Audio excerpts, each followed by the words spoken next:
Morning, Tim. Good morning, Jan. It's going to be a nice day. It will be a nice day today. I'm trapped in Zoom world all day today, though. I just finished chairing the Ontario Caucus meeting at FCM, so it's a bit of a crazy one for me today. Well, I just sent you a Zoom kind of a question, so have a look at it sometime this week and we'll talk. Sounds good. This is the only thing I had that was red today, so it looks like I'm going out for a run or something, but it is what it is. I didn't have anything red. I know, it took a lot of digging. Well, I've purposely been, picking up pink things because, of course, we celebrate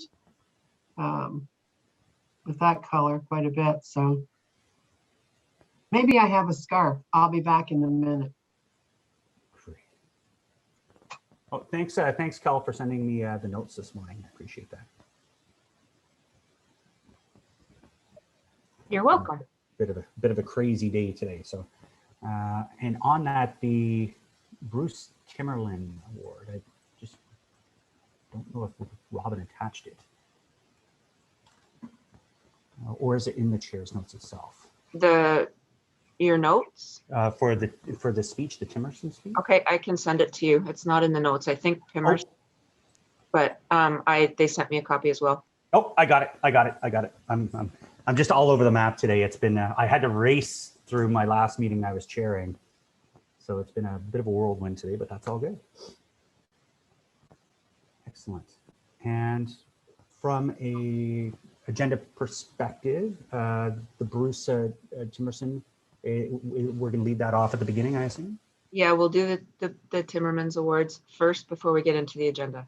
Perfect. Thank you. I have like Hi, Kelly. 4 screens on the go here. It's crazy town. Well, 20 years ago, you would have had no screens. Yeah, true. That's true. And just as a reminder, we are live. Yeah, that's okay. Yeah, that's fine. I mean, you know what? I mean, and 20 years ago, you would have needed 2 hands to pick up your cell phone.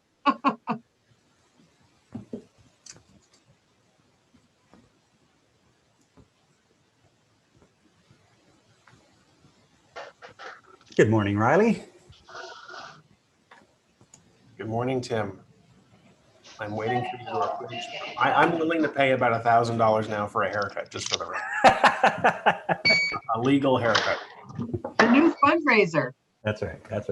It's funny. I was on the start of another call. I had FCM Ontario stuff just before this, and I had to let people know I haven't joined a cult. I'm not part of some different group or trying to get a new style. It was for a fundraiser like we all do. And I was shocked how many people were messaging me. I did that in my municipality too. So it's gotten great legs. Thanks for everyone's support. It's still building. And we even had a high school come on board today, Canterbury, where 10 teachers are going to shave their heads in a raffle style for every 5,000 increment it goes up. So we'll see what happens. It's Excellent. What are you at now? What's the total now, Tim? I think we're at 111,000, and I'm hearing there's going to be some big bucks coming in towards the end of the week. Some groups are amassing money and they're going to donate, and it's all for a good cause. So excellent. Good lead up for it too. I see some red. Tim, can you connect with me on that Canterbury thing, please? Yeah. Let me know. I'd like to know what's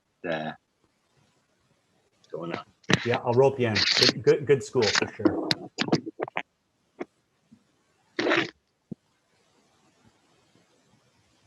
I was transiting into City Hall, and my timing is a little bit off, so I had you on my phone. I'm going to log in now.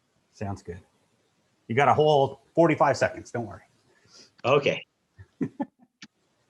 Go internet, go. At City Hall? Yeah, good luck.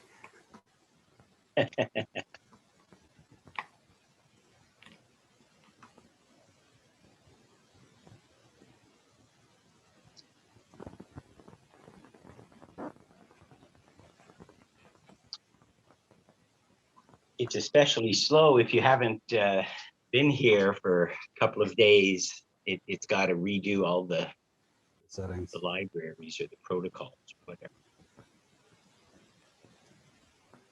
Jean, you're in beat bugs. My little Jacob's watching beat bugs, and it's all like little bugs in the grass. So Yeah, I'm. It's like Honey, I Shrunk the Kids. I guess I don't know where this background comes from. It's on my phone. it's all Beatles songs. So it might actually.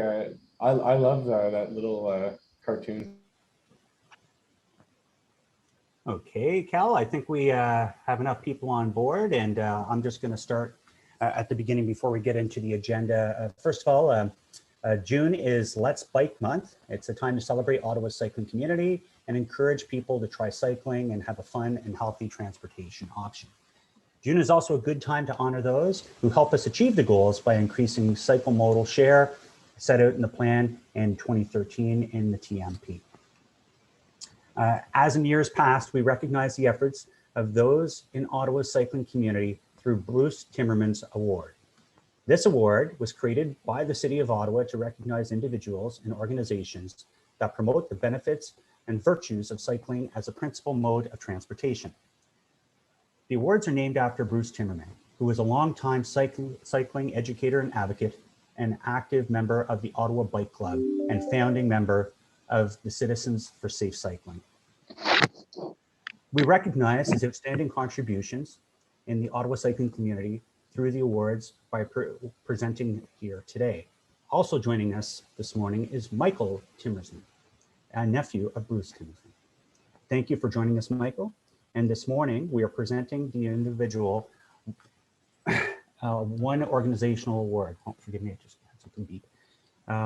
I've invited the recipients to participate in today's meeting for us to acknowledge their hard work in the cycling community.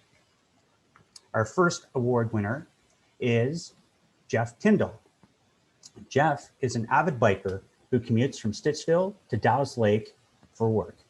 He leads and promotes Let's Bike Stittsville, an organization that advocates for cycling rights and safety and benefits of cycling. Jeff takes time to promote his tips on bike maintenance, such as how to clean your bike chains, how to put on your own bike toolkit together, as well as promoting cycling routes in the Stittsville area. Thank you, Jeff, for your hard work and passion in the cycling community. This year, the Bruce Timmerman Organization Award goes to the Ottawa Bike Mountain Association, or the OMBA. Today, we are recognizing the OMBA members, Sandra Bolo, Mark Brule, Ann Griffith, Jessica Roberts, and Jim Winkle.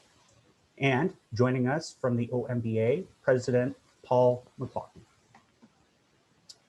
In October 2019, the OMBA, in partnership with the City of Ottawa, opened the Carlington Bike Park located in Carlington Hill. The bike park, maintained by the OMBA, features mountain bikes, cycling tracks for everyone to enjoy.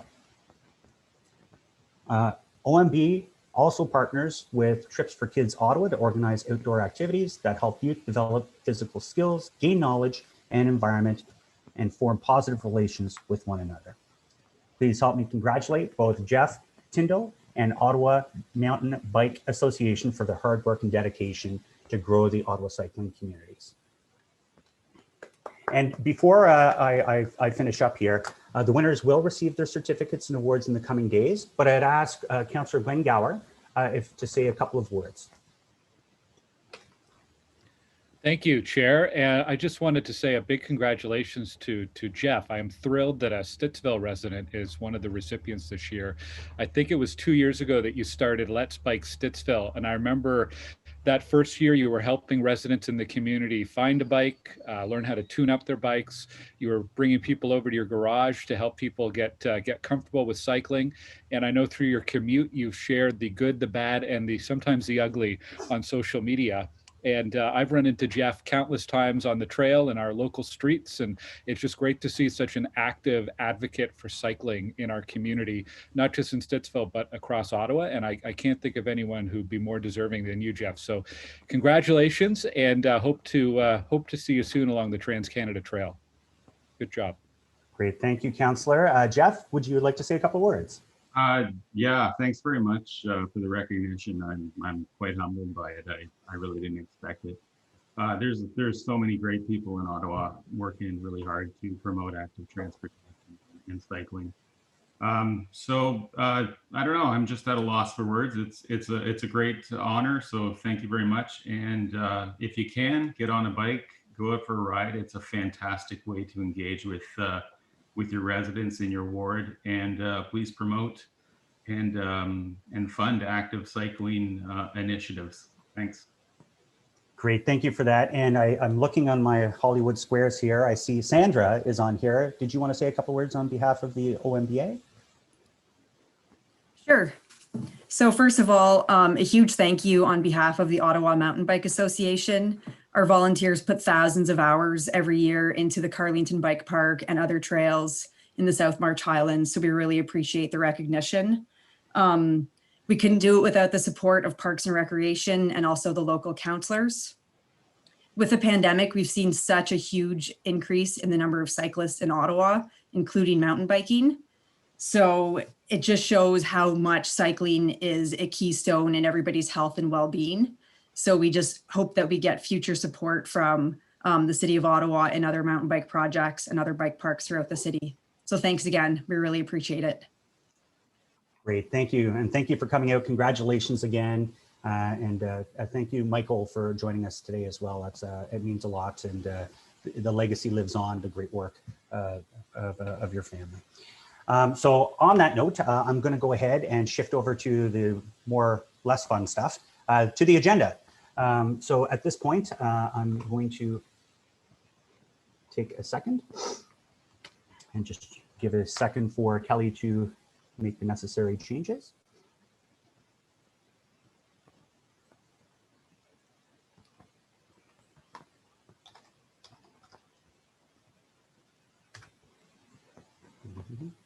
Would you like me to do roll call, Chair? Just give me one quick sec, Cal. I'm just pulling up the new document. Great, perfect. If you can go ahead and do roll call. Thank you. Councillor Luloff. I am present. Councillor Dudas. Here, thank Councillor El Shantiri. Present. Councillor Deans. Here. Councillor Fleury. Councillor Menard. Morning. Councillor Kitts. I'm here. Councillor DeRuse. Here. Councillor Hubley. Here. Vice Chair Leeper. Good morning. And Chair. Great, present. So thank you for that. So we have no regrets. We have no declarations of interest, but confirmation of the minutes, 18 May 5th, 2021. Are those confirmed? Okay. Great, thank you. So I'll just quickly go through some items on the agenda. I do see parking services 2020 annual report. I assume, did somebody want to hold this item? Or is this item carried? Okay, We have a staff presentation for that one, Chair. Perfect. Thank you. So we'll hold that item. On item number 2, status update, Transportation Committee inquiries and motions, period ending May 14th. Is that item carried? Carried. Great. Thank you. Item number 3, lots of work went into this one. Acquisition of part of 300 Wiggins Private from Ottawa Community Housing for installation of a all-way stop control. Is this item carried? Carried. Thank you. Item number 4, residential speed reduction for Zone 1, Wood Park, Zone 2, Carlingwood, Zone 3, Ambleside, Zone 4, Woodruff Northwest of Woodruff, Zone 5, Woodruff Northeast of Woodruff, Zone 6, Glaber Park, Zone 7, Queensview Terrace North. Is this item carried? Carried. Carried. Thank you. Residential speed reductions for Shoreborn Avenue. Is this item carried? Great. Carried. Thank you. Carried. Councillor Brockington's area, always stop control at the intersection of Owl and Pigeon, Southmore Drive West at Fielding, LaPerriere, McBride, and Trent and Chevrier. There's no presentations, delegations, or correspondence. Is this item carried? Carried. Carried. Great. Item number 7, Featherston Drive and Briar Hill speed reduction, speed limit reduction. This is in Councillor Cloutier's ward. No presentations, delegations, or correspondence. Is this item carried? Carried. Good. We have one in Councillor Gower's area, speed reduction for Fern Bank Road. Again, no presentations, delegations, or correspondence. Is this item carried? Carried. And I'm almost at the end, I swear. Item number 9, Fallowfield Road speed reduction from 80 kilometers to 60 kilometers an hour between Larkin and Greenbank. No presentations, delegations, or correspondence. Is this item carried? Yes. Carried. Great. We're really slowing down Ottawa today. All right. So moving back up, I'll pop up to item number 1. We do have a staff presentation. And at this point, I'll turn the floor over to our wonderful city staff.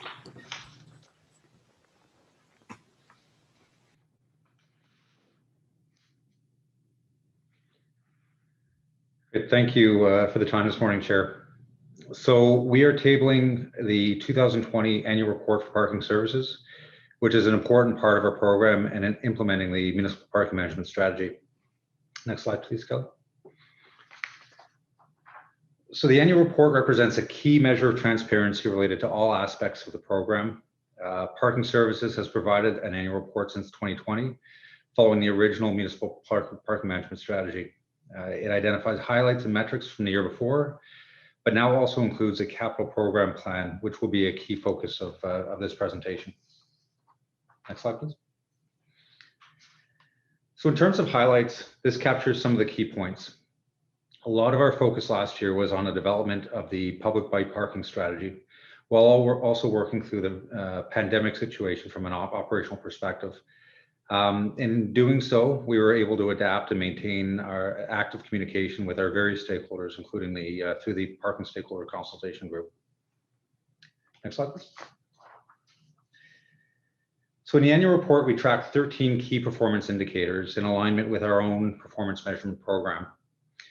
I will not walk through all 13, but I've isolated a few where there was a noteworthy trend. So first off, there was a bit of a reduction in our expenses in 2020, down to just over $13 million, which was largely due to a smaller transfer to roads to cover winter maintenance costs of on-street paid parking spaces. As expected, there was a significant reduction in revenues due to the pandemic, from just over 17 million in 2019 to just under $9 million in 2020. With the Parking Reserve Fund, we did receive some funds as part of the provincial Safe Restart transfer, which helped to offset the reduction and meant that we still had a Parking Reserve Fund contribution, although smaller than we have otherwise been used to. And then with bike parking spaces, the focus on development of the public bike parking strategy caused us to improve our inventory tracking, and we now have a clearer and more accurate idea of our actual inventory. So while no bike parking spaces were physically removed in 2020, the updated inventory clarifies that there has been some attrition through things such as road reconstructions, patios, and damaged racks. So this will help in identifying gaps for replacement and in creating a new benchmark to work from under the public bike parking strategy. Next slide, please. So the capital program plan is a new and important part of the annual report from a transparency standpoint. Every year we will review the capital program plan, reassess spending plans 5 years out and account for any changes. The forecasts that are just that though, and finalized budget requirements will continue to be presented to Council as part of the annual budget process for approval. This capital program plan is an opportunity to provide some additional context as we move toward the 2022 budget. Next slide, please. So when approaching the capital program plan, there are various capital programs and requirements that we need to account for. What we have here is a list of those that recur annually. So with life cycle, these are the renewal requirements related to our 16-odd facilities. Parking facilities improvement relates to things like the parking guidance system at City Hall and other measures that involve improving accessibility or improving the customer experience. On-street facility modification was originally established to leverage opportunities to make adjustments to improve on-street parking or expand on-street parking, and has most recently been allocated to support the addition of EV charging. And funding for parking studies enables us to fulfill the requirements of the local area parking study program, which is a key component of the municipal parking management strategy. Next slide, please. So, and then there are other capital programs that are either new or they come up periodically. So first, we will be adding a program to account for bike parking and the new public bike parking strategy. And this will largely be about introducing secure bike parking at the outset and expanding our inventory. With new facilities, there are existing requirements to either increase or replace available public parking. One example of this is the Byward Market Public Realm Plan, which was before Council in January and included a parking replacement strategy and directions to staff to account for what is expected to be a significant loss of on-street and garage parking. There's also a defined requirement in Little Italy, where the most recent parking study and the corresponding report to Council indicated that staff will prioritize the search for opportunities to increase the parking supply within the section south of the Queensway. In both of these cases, so with Byward Market and Little Italy, this may involve construction of a new facility, but it's more likely and more practical on a go-forward basis for this to take the form of a partnership with a developer and a new development. So placeholders have been included in the capital program plan to ensure that we are positioned to follow through when the right opportunities arise. And then with the parking payment system, we will need to account for the fact that the precise ParkLink extension takes us to 2026, but there will be a requirement to purchase a new system at that point. Next, please. The Parking Reserve Fund was established in 2009, and the approach to managing it was modified in 2019 with the Municipal Parking Management Strategy refresh. So we now have a minimum and a maximum, which were set in 2019 at $8 million and $20 million respectively. One of the purposes of the capital program plan review annually is to assess the balance of these parameters. So there is intended to be flexibility to respond to changing conditions. As a result of this process and this capital program plan, staff are recommending that the full current balance of $22.5 million should be retained to accommodate spending plans and also to ensure that the balance does not drop below $8 million over the next 5 years. So I'm going to provide a little more detail on those spending plans in a couple of slides, but just first some additional context. And next slide, please, Kelly. So in terms of mapping things out, we need to account for both our projected spending requirements, which are being prioritized in alignment with the Municipal Park Management Strategy and Council direction. It's also necessary to account for potential impacts to revenues to ensure that we have a healthy reserve. From a cost perspective, there are life cycle requirements and follow-on actions to adopt things like our technology roadmap, parking replacement in support of businesses and tourism, and bike parking strategy outcomes. For revenue, there needs to be a cautious approach, given what we've experienced the last year, which has verified the importance of the minimum parking reserve fund balance. Next slide, please. So this is how the capital program plan lays out. Projections for the life cycle renewal have been arrived at through consultation internally with our infrastructure group. There is a higher amount allocated in 2022 due to some bigger ticket items, specifically at City Hall and the Dalhousie Garage. The early amounts for parking facilities improvement are based on expanding our parking guidance and sensor systems to the surface lots, and expanding the program that we started with the parking guidance system at City Hall and our other garages. But this also involves expanding our investment in EV charging. Similarly, there are funds built into the middle years to do the same for EV charging on street. For bike parking, there are early investments in secure bike parking and bike corrals and an ongoing allocation from 2024 onwards to help fulfill the bike parking strategy. For new facilities, as indicated, we do have 2 placeholders built in, which will ensure that we are in a position to pursue the right opportunities as they may arise and to fulfill the requirements in both Little Italy and the Byward Market. And we expect the cost of any new parking payment system to be amortized over a few years, but it is something that we will start up and we need to account for starting in 2026. Next slide, please. When we account for our parking reserve fund starting point and then those projected costs as well as budgeted revenues, this helps to illustrate what is projected to happen to the parking reserve fund over the next 5 years. We approach and get very close to the minimum without dropping below. And this helps to reinforce the importance of retaining that full current parking reserve fund balance that we have currently. To help illustrate continuity past that 5-year horizon, some projections have been included to demonstrate that things are expected to stabilize and move in a more positive direction. And any additional revenue streams that may come on board will only put us in a better position. Next slide, please. So to wrap up, the capital program plan, staff are recommending that the current parking reserve fund balance be maintained to meet our anticipated parking program requirements and priorities, and to ensure we remain above that minimum threshold.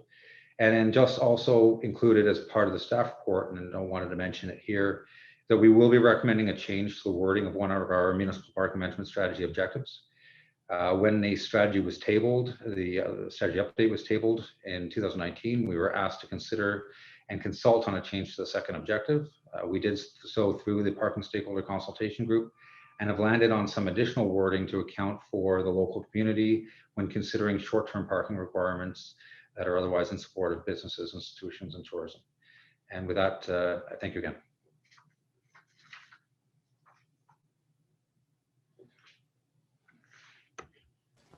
Great, thank you, Scott. We have questions from Councillor Fleury. Thank you, Mr. President. Good morning, Scott. Thank you for the presentation.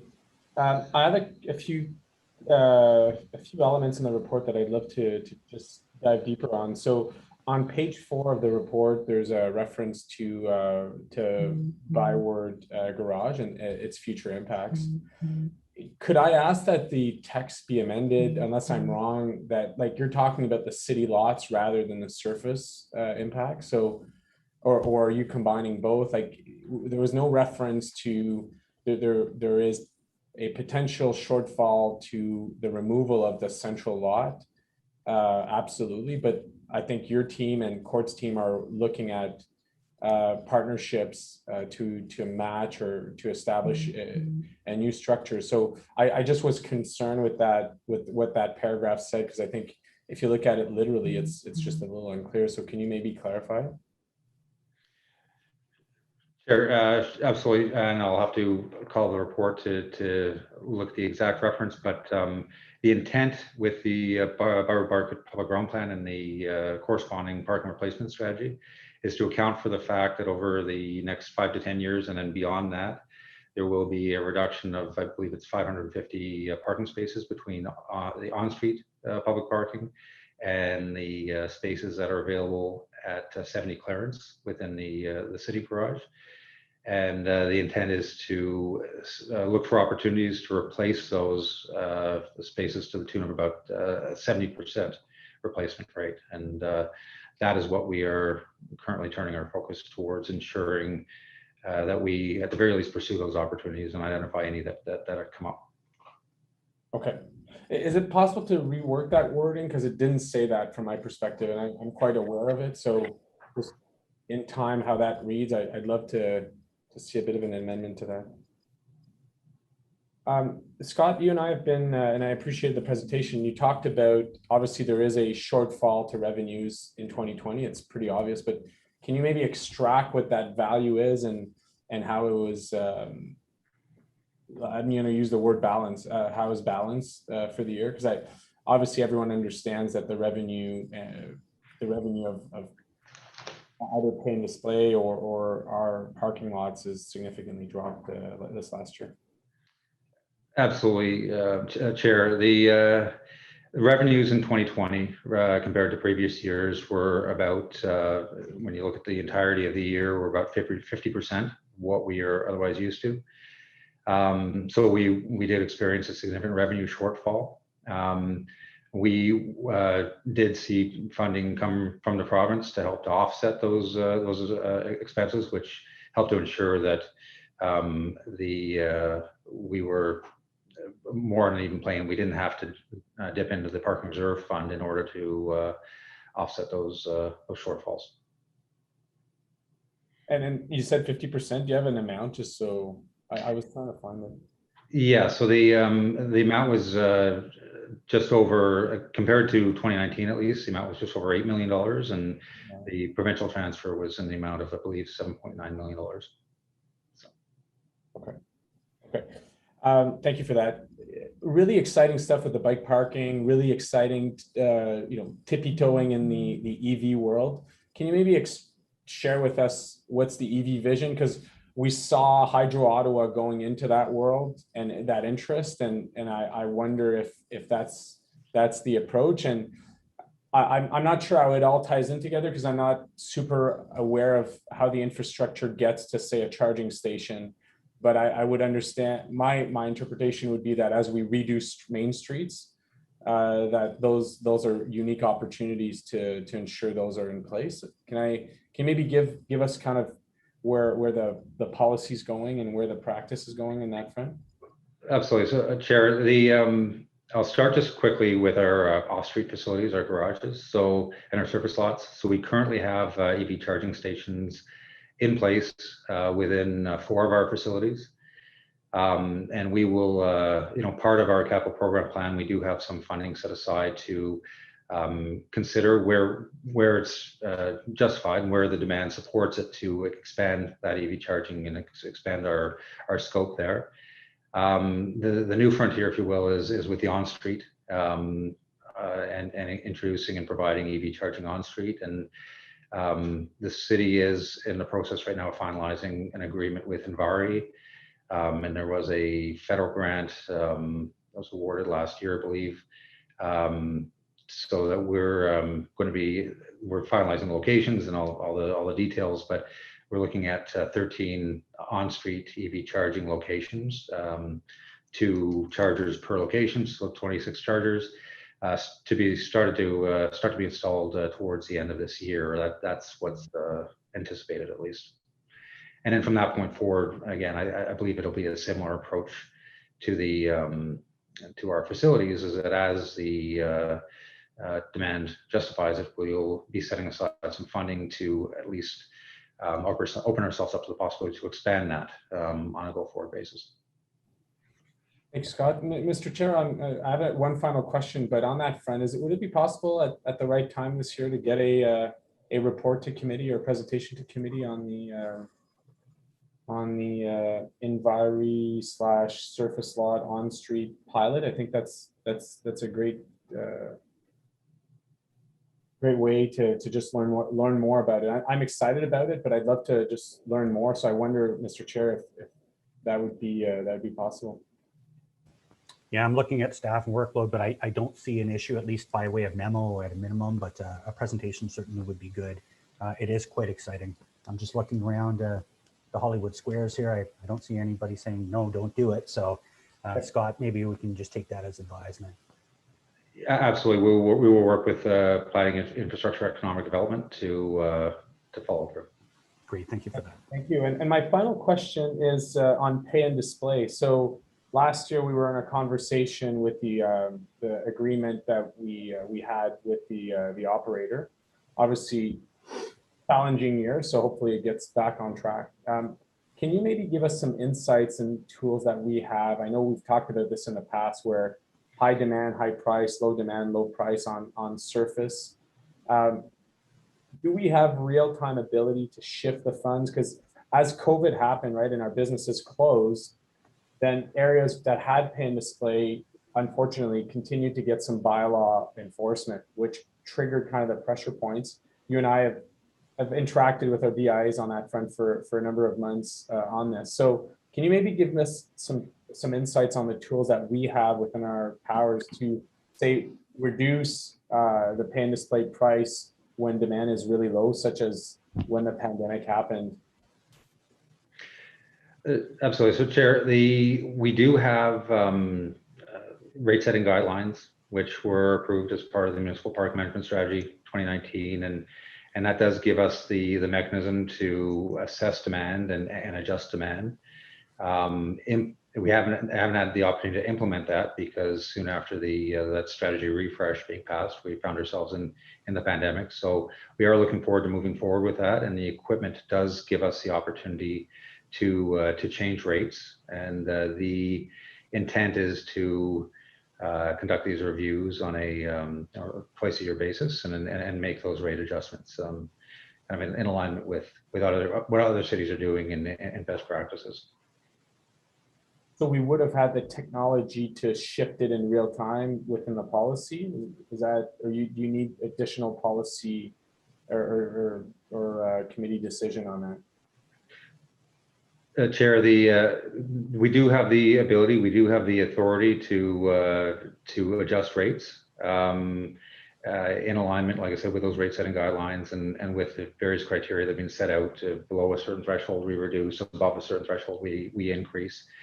That is something that once we get to more typical circumstances and more typical demand patterns, that we will be looking forward to implementing. Okay. Thank you, Scott. Thank you, Mr. Chair. Great, thank you for that. We'll move along to Councilor Menard. Thanks very much, Chair. I had some questions around the EV piece as well, but I don't need to go into that. Councilor Fleury got into that. Thank you to staff for this report. Very, very helpful. And I just wanted to say a big thank you for some of the changes that you looked at in terms of the mandate and the bullets in there. So thank you, Scott, to you and your team for leading those conversations. I have one quick question just around the new hospital and the parking that's coming in there. And it's more so about your own analysis of sort of the effects of the area, where I think 3,300 parking spots going to be added into that hospital area, right to Carling and then Preston area. And so just be really interested to get your own analysis of it, how it may change the function of that area and our own kind of push for more alternative transportation options with that new civic hospital. Are you seeing any impacts there, just given the increase in parking and the potential offshoot in some of the surrounding neighborhoods? Chair, this is certainly something that's on our radar. There's going to be a lot of change within that area for the hospital and then the redevelopment of a lot of the federal lands to the east.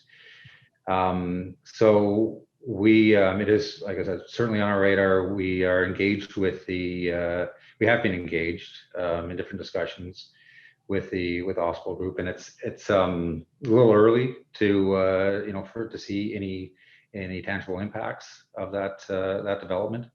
But we have made ourselves available to provide our I guess knowledge and expertise into any analysis to help to both manage the parking but also mitigate the impacts. That's great. I'd love to work with you, and I know that there's 4 surrounding councillors there, McKenney, Leeper, Brockington, and myself, that I'm sure would love to work with you directly and then the hospital and how we can encourage all types of modes of transportation there and anything we can do in terms of overlap with bike strategy or other parking issues related to your group. It'd be nice to sit down and just go through that together. So anyway, thank you again for this report. Really, really helpful, and appreciate all your team's work. Great, thank you for that. Councillor McKenney. Thanks, Chair. Thanks for this, Scott. This is many years coming, and I've had more conversations with you about this than almost anything else on our plate on council for the last 5-6 years. I